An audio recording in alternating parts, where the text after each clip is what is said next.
ನಮಸ್ಕಾರ ಫ್ರೆಂಡ್ಸ್, ಎಲ್ಲರೂ ಹೇಗಿದ್ದೀರಾ? ಎಲ್ಲರೂ ಚೆನ್ನಾಗಿದ್ದೀರಾ ಅಂತ ಭಾವಿಸ್ಕೊಂಡು ನಾನು ಕೂಡ ತುಂಬ ಚೆನ್ನಾಗಿದ್ದೀನಿ. ನಾನು ಇವತ್ತೊಂದು ಹೀರೆಕಾಯಿ ಪಲ್ಯ ಮಾಡೋದನ್ನು ಹೇಳ್ಕೊಡ್ತಾ ಇದ್ದೀನಿ.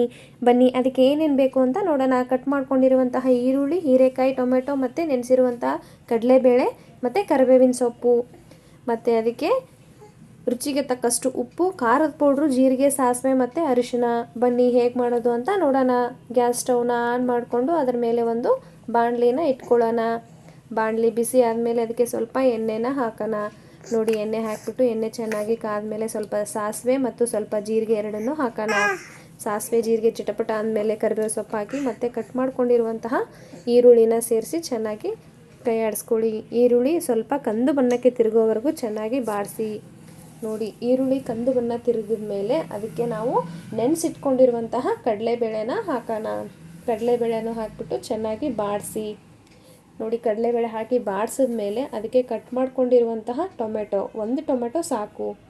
ಟೊಮೆಟೊ ಹಾಕಿಬಿಟ್ಟು ಅದಕ್ಕೆ ಸ್ವಲ್ಪ ಉಪ್ಪು, ರುಚಿಗೆ ತಕ್ಕಷ್ಟು ಉಪ್ಪು ಮತ್ತು ಅರಿಶಿನ ಮತ್ತು ಉಪ್ಪು ಎರಡೂ ಹಾಕೋದ್ರಿಂದ ಟೊಮೆಟೊ ಬೇಗ ಮೆತ್ತಗಾಗುತ್ತೆ. ಮತ್ತು ಖಾರಕ್ಕೆ ಅನುಗುಣವಾಗಿ ಖಾರದ ಪೌಡ್ರನ್ನ ಹಾಕ್ಕೊಳ್ಳಿ, ನಿಮಗೆ ಎಷ್ಟು ಖಾರನೋ ಅಷ್ಟು.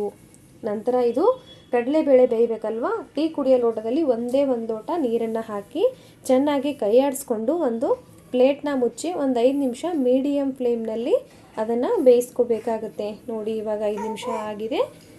ಕಡಲೆಬೇಳೆ ಒಂದು 50% ಬೆಂದಿರುತ್ತೆ. ಒಂದು ಸರಿ ಚೆಕ್ ಮಾಡ್ಕೊಳ್ಳಿ. ನೋಡಿ, 50%ನಷ್ಟು ಆಗಿದೆ. ಇವಾಗ ಕಟ್ ಮಾಡ್ಕೊಂಡಿರುವಂಥ ಹೀರೆಕಾಯಿನ ಸೇರಿಸಿ ಚೆನ್ನಾಗಿ ಕಲಿಸ್ಕೊಂಡು ಮತ್ತು ಇವಾಗ ಹೀರೆಕಾಯಿನೂ ಬೇಯಬೇಕಲ್ವ, ಅದಕ್ಕೆ ಮತ್ತೆ ಆವಾಗೇ ಹಾಕಿದ್ವಲ್ಲ ಅಷ್ಟೇ ಮತ್ತು ಒಂದು ಲೋಟ ಇದಕ್ಕೆ ನೀರನ್ನು ಆ್ಯಡ್ ಮಾಡೋಣ. ನೀರು ಆ್ಯಡ್ ಮಾಡಿಬಿಟ್ಟು ಚೆನ್ನಾಗಿ ಕೈ ಆಡಿಸ್ಕೊಂಡು ಮತ್ತು ಪ್ಲೇಟ್ನ ಮುಚ್ಚಿಬಿಡೋಣ. ಪ್ಲೇಟ್ನ ಮುಚ್ಚಿ ಮತ್ತೊಂದು 7 ನಿಮಿಷ ಇದನ್ನು ಬೇಯಿಸಬೇಕಾಗತ್ತೆ. ನೋಡಿ, ಇವಾಗ 7 ನಿಮಿಷ ಆಗಿದೆ. ನಂತರ ಇದನ್ನು ಚೆನ್ನಾಗಿ ಕೈ ಆಡಿಸ್ಕೊಂಡು ಇದಕ್ಕೆ ಗುರೆಳ್ ಪೌಡ್ರನ್ನ ಹಾಕಿ. ಗುರೆಳ್ ಪೌಡ್ರ್ ಹಾಕಿಬಿಟ್ಟು ಮಿಕ್ಸ್ ಮಾಡಿಬಿಟ್ಟು ಹೀರೆಕಾಯಿ ಮತ್ತು ಕಡಲೆಬೇಳೆ ಚೆನ್ನಾಗಿ ಬೆಂದಿದೆನಾ ಅಂತ ನೋಡಿಕೊಂಡು ರುಚಿ ಎಲ್ಲನೂ ನೀವು ಚೆಕ್ ಮಾಡ್ಕೊಳ್ಳಿ. ಖಾರ ಉಪ್ಪು ಸರಿ ಇದ್ದರೆ ಇದಕ್ಕೆ ಲಾಸ್ಟು ಕಸ್ತೂರಿ ಮೆಂತ್ಯ ಒಂದು ಸ್ವಲ್ಪ ಹಾಕಿಬಿಟ್ಟು ಚೆನ್ನಾಗಿ ಕೈ ಆಡಿಸ್ಕೊಳ್ಳಿ. ಸ್ವಲ್ಪ ಹಾಕಿದ್ರೆ ಸಾಕು.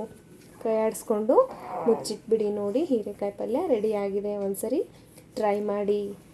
ಇದು ಚಪಾತಿ, ರೊಟ್ಟಿ ಮತ್ತು ಅನ್ನದಲ್ಲಿ ಸೈಡ್ ಡಿಶ್ ಆಗಿನೂ ತಿನ್ಬೋದು. ಒಂದು ಸರಿ ಟ್ರೈ ಮಾಡಿ. ಲೈಕ್ ಮಾಡಿ, ಶೇರ್ ಮಾಡಿ, ಕಮೆಂಟ್ ಮಾಡಿ. ಮತ್ತೆ ಮುಂದಿನ ವೀಡಿಯೋದಲ್ಲಿ ಸಿಗೋಣ. ಬಾಯ್.